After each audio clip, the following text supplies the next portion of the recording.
Hey everyone, I'm professional photographer Ian Plant and your host of Photo Talk. And in today's episode, we're talking with the immensely talented David Thompson. He's a landscape photographer based in Las Vegas, Nevada. And if you want to learn more about how he creates unique, expressive nature photos, and that one time he almost got swallowed by a swamp, then stay tuned.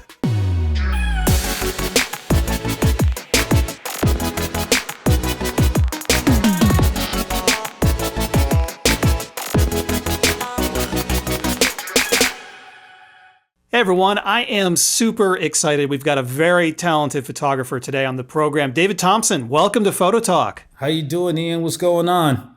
Not much. I'm just up here in lovely Minnesota. Winter is coming, as they say. We had our first snowfall last night. How about you? Well, everything is nice and lovely down here in Vegas. It's like springtime weather down here. It's like supposed to be winter, but it's not. So, you can't go wrong here.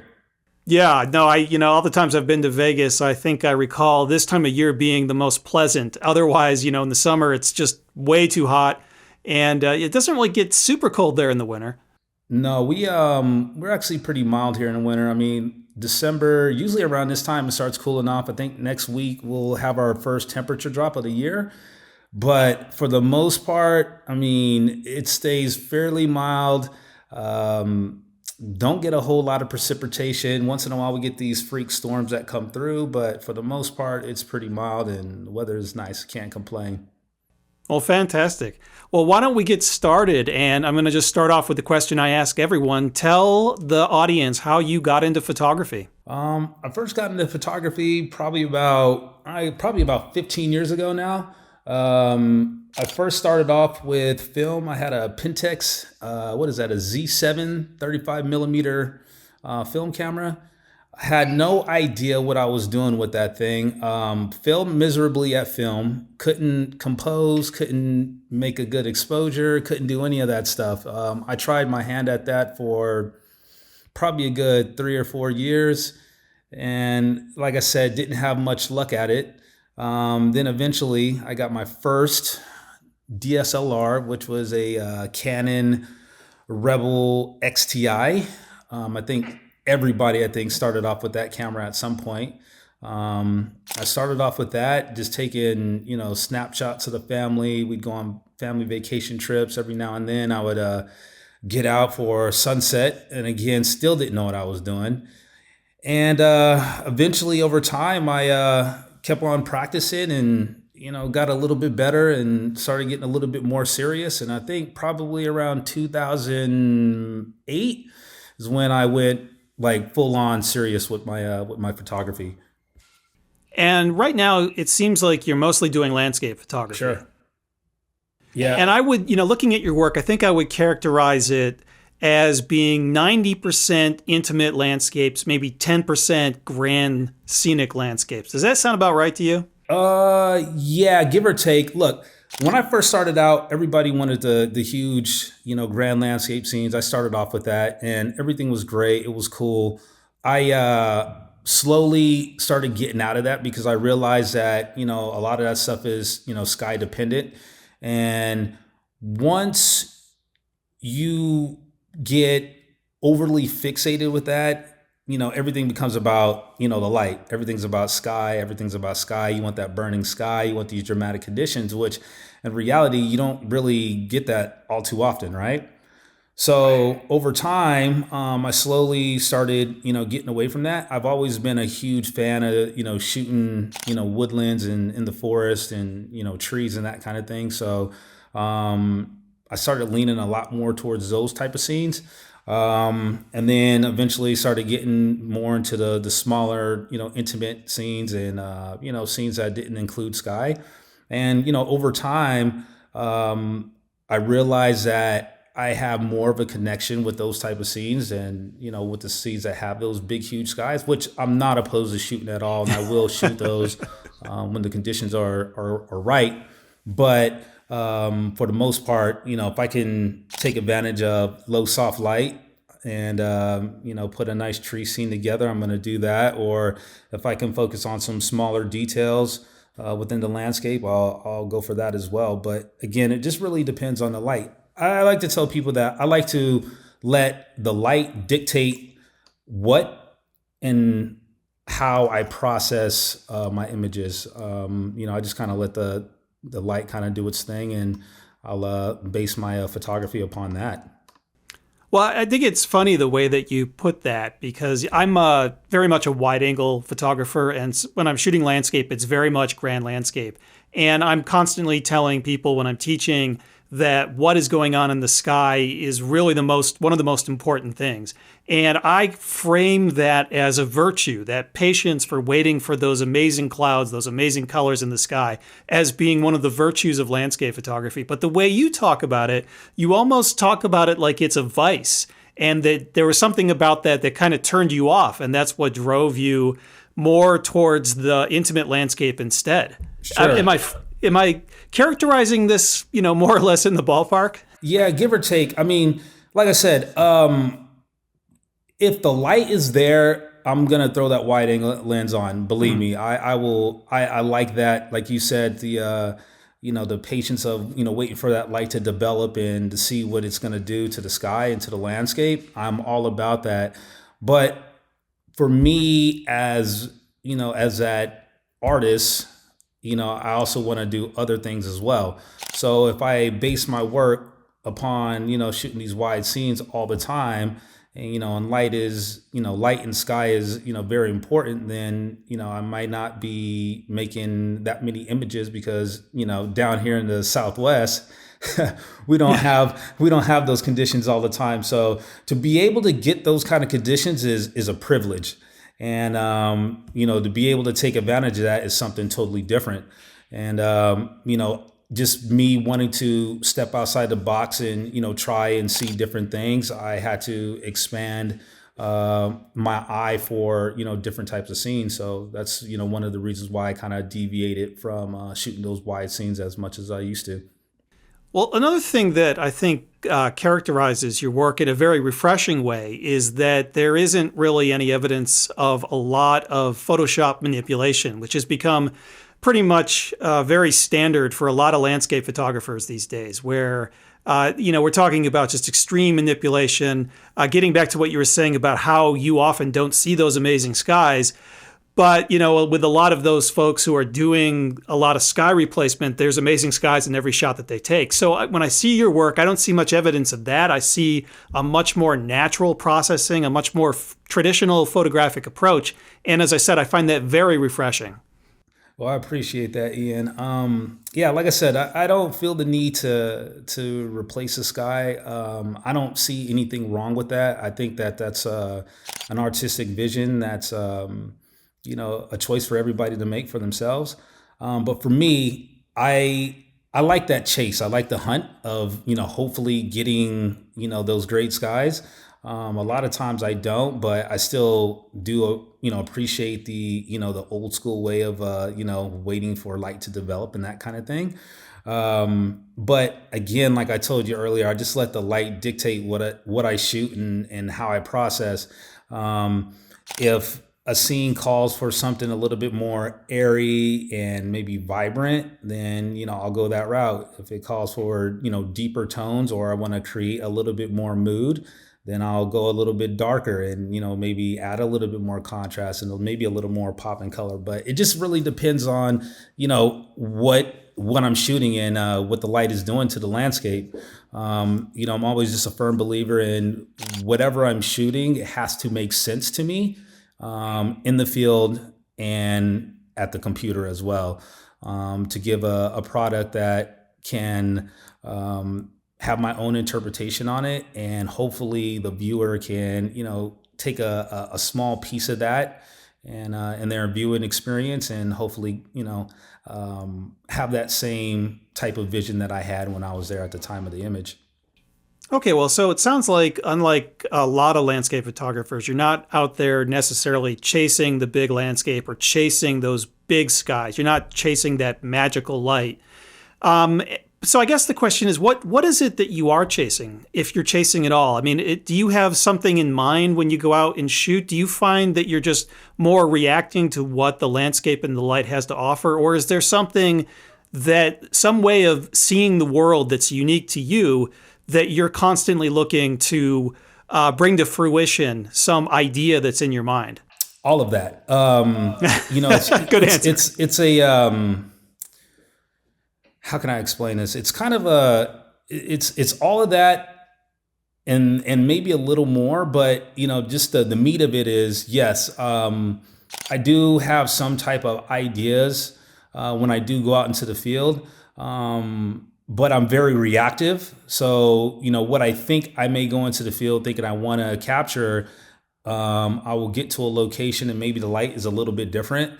And my whole thought process is going to change. So I kind of will maybe go to like a plan B.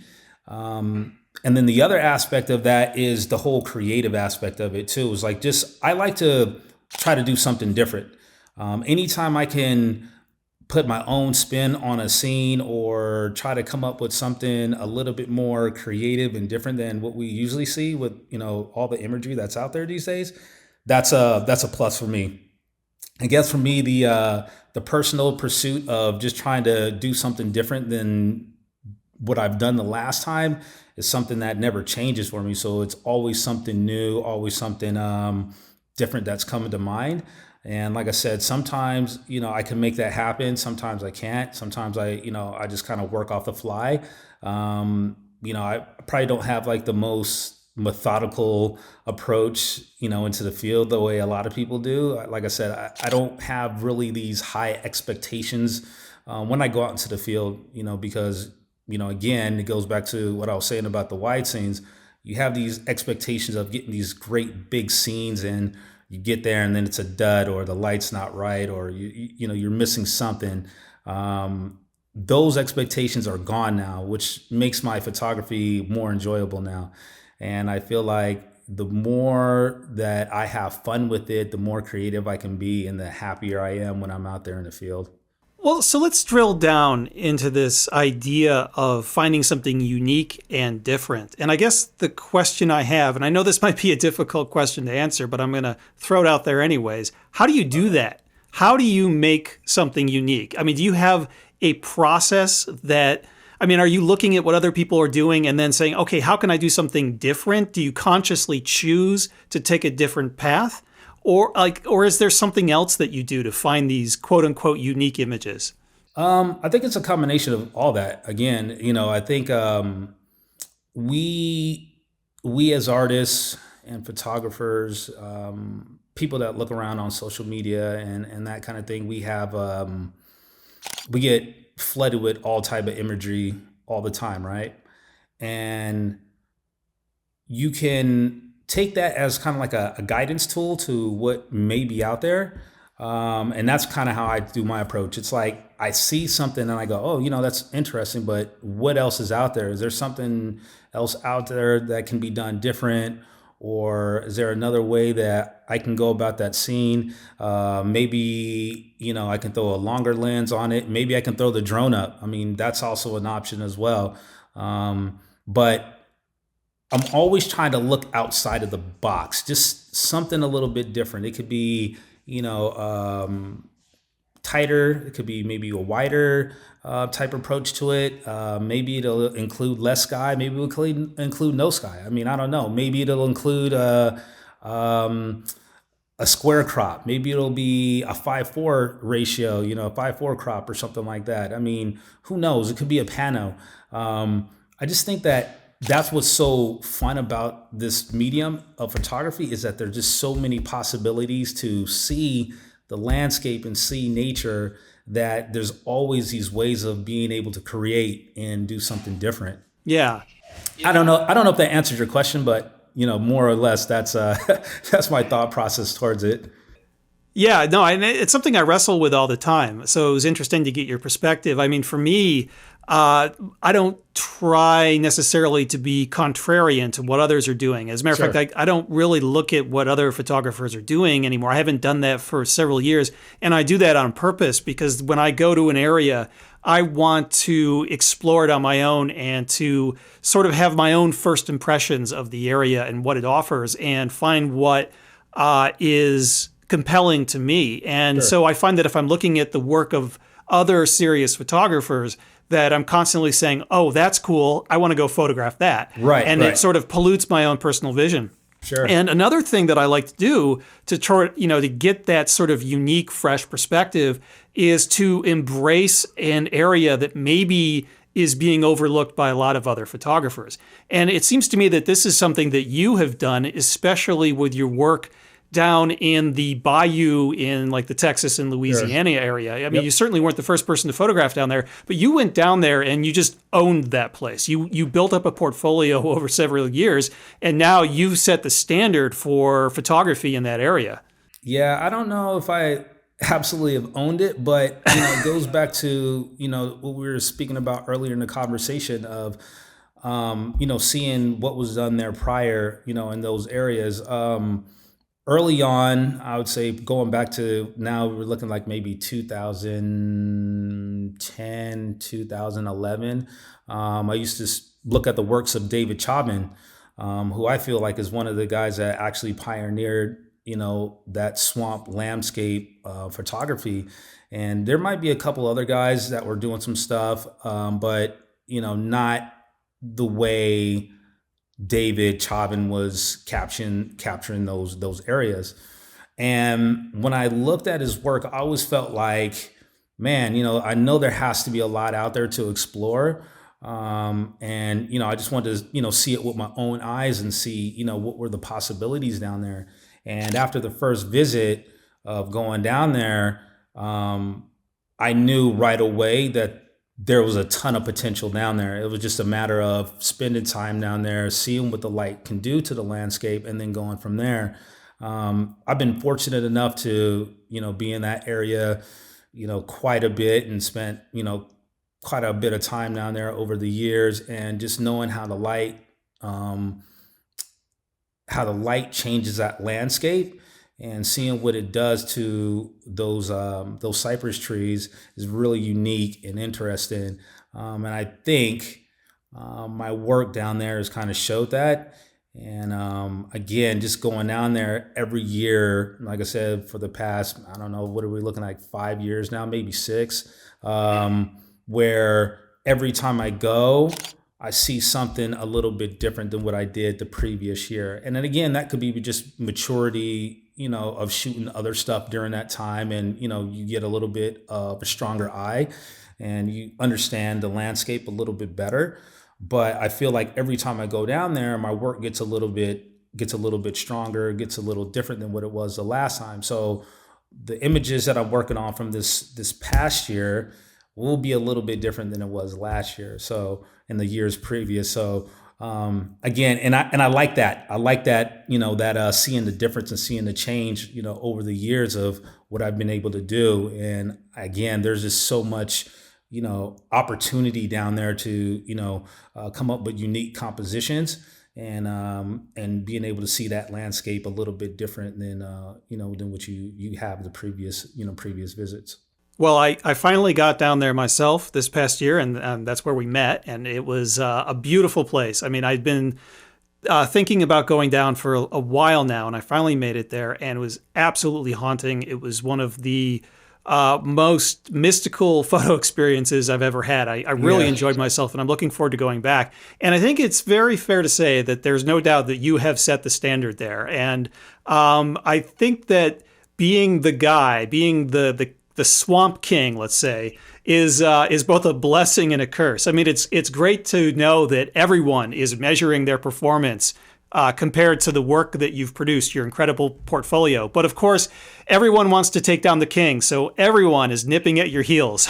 Yeah, well, I mean, hey, I like I said, I appreciate the compliment, Ian. It means a lot. All I will say this,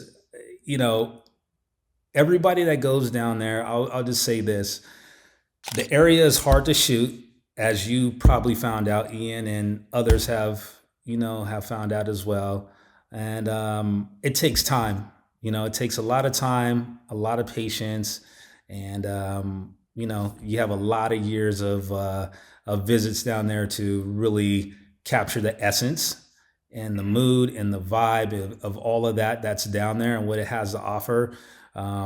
It'll multiple visits is going to take you. So all I can say is just keep on going and, have fun and, try to step outside of the box and, pay attention to the light and what the light is doing and, have fun with it and see what happens.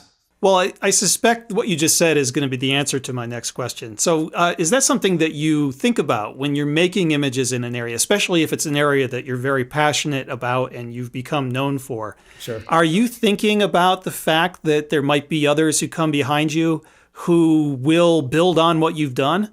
And does that push you harder, or do you just not worry about that? Do you just, go out and, as you said, enjoy yourself and have a good time? I would say no, I don't really worry about it. I just kind of go out there and enjoy myself. Because like I said, for me, it's just about the creative aspect, right?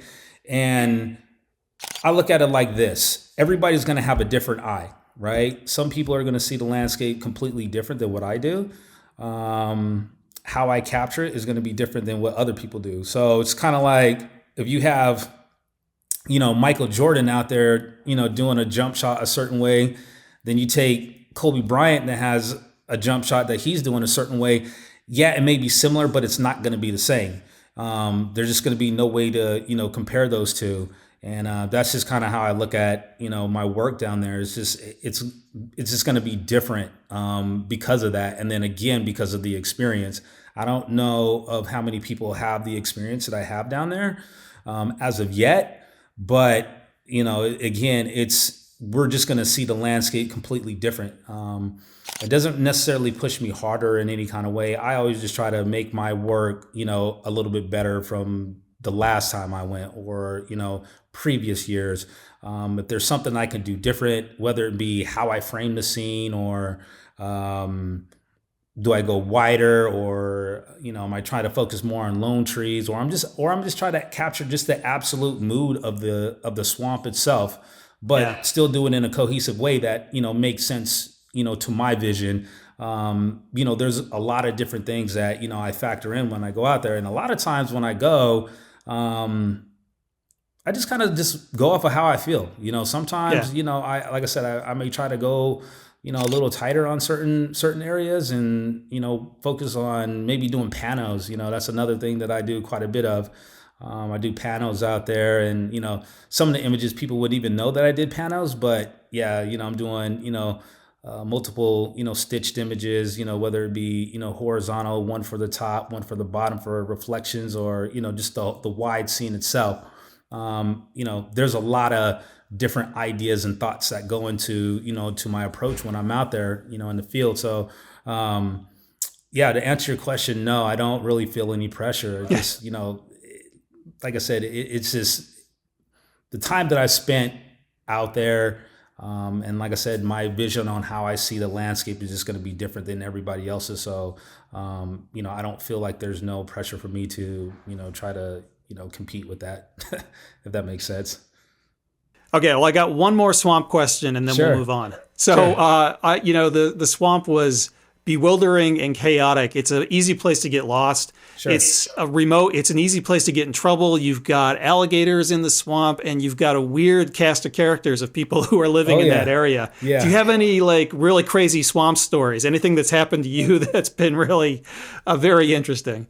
No, not really, man. Look, I like to consider myself one of the people, being that I just like to communicate with all types of people when I go out, into the world. Outside of photography, just in my regular life, I like to communicate with people. So for me, when I go down there, I hate to kind of say it in this type of way, but I feel like, it's almost like home away from home in a sense that, when I go down there, everybody's very welcoming towards me. And, I know people have had, some weird interactions with people down there, but I have not had that. I just go down there and talk to the people, how I would want to be talked to and how I would want to be communicated with as well. I would say if anything, the craziest stories that I've had is actually when I'm out paddling and, you get random stuff that pops out the water, which you don't know what it is.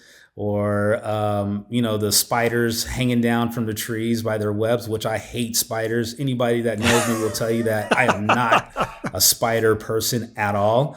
I wish spiders would just leave the face of the earth, but that and mosquitoes. But I know there's a purpose for spiders, not mosquitoes. But anyway, and then this last time, actually, it's kind of funny. On this last visit, I like to wade through the water to get to some of my compositions, and I just kind of walk through slowly and go through all that mucky, muddy stuff. And I don't know if I hit a little sinkhole or something, but I stepped in something and I started sinking down to the bottom, and I was hightailing it out of that hole like you wouldn't believe. And I just don't want to be the guy that gets swallowed up by the swamp by who knows what. That would just be a bad look on my part. So I had to get out of there and stay away from that area again. But now I know you got to be careful when you're walking around out there in the water. All right. I want to read something from your website, and Sure. I want you to react to it and just maybe tell us a little bit more about it. On your bio, you say, "My goal as a landscape photographer is to capture an intimate moment and bring the viewer into the scene as if they were standing right beside me. I want to tell a visual story and let your mind journey the world's natural beauty through my images." Wow, that sounds pretty good. Did I write that? Yeah, that's funny. Go ahead.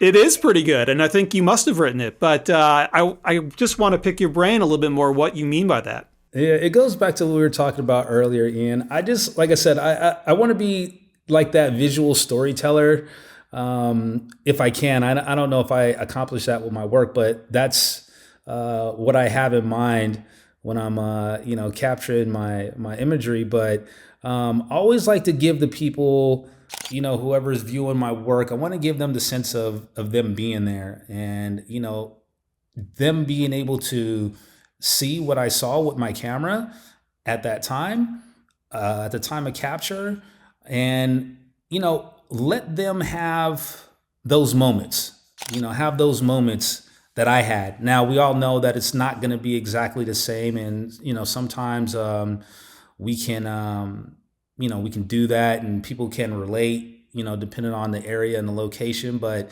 I always try to give that viewer the sense of that reality of that image and of that particular scene.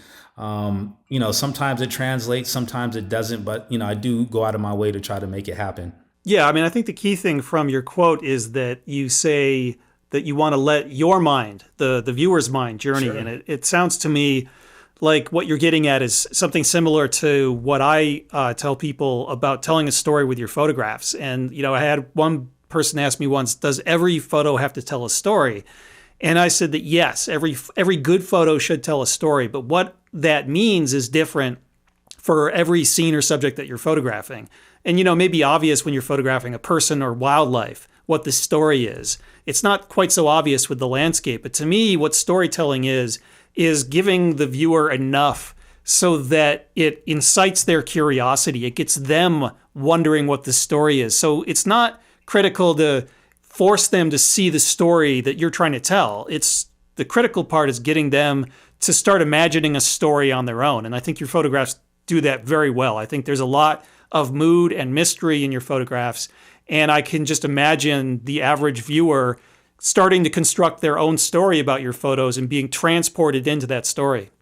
Yeah, I appreciate that. That means a lot coming from you, Ian.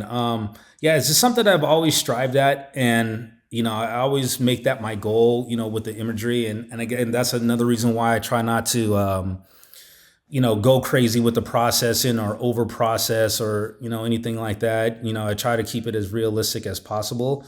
The other thing is, you brought up a good point about how each image will tell a story in some type of capacity.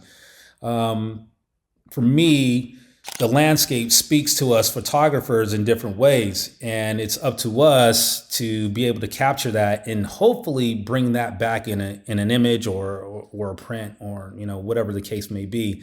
And, I've always just been interested in, various environments of, what goes on out there, what the light is doing, how the colors are, what the seasons do to the landscape. I'm always interested in that. And I try to make my work like that as well and try to make it as diverse as I possibly can. And like I said, the landscape speaks to us. It just speaks to us in different ways. And, that's one of the things I try to capture in my work. So if you were to offer advice to photographers who are looking to enhance their skills and improve their creative vision, what is the one thing that you would tell them? Or it doesn't even have to be one thing. What are the key things that you would convey to them that you think would be critical to helping them achieve their goals? I would say the first thing would be true to yourself. First and foremost, be true to yourself, because that's gonna show in your work. I always feel like our images is some type of translation of ourselves in some kind of way. How we process, what we shoot, how we shoot it. I think that's all a translation of us going into that and going into our imagery. That would be the first thing that I would say. The second thing is, I would say, pay attention to light. Light is such a beautiful thing, and seeing what it does to the landscape and to the world around us is beautiful. Pay attention to the light. I always say the light doesn't lie. Pay attention what it does to rocks. Pay attention what it does to the plants. Pay attention to what it does to the ground right below your feet. Always look. Always keep your eye open, and always just keep your eye scanning and searching for what the light does and any kind of possibilities that you can gain from that. And then lastly, I would say is just have patience.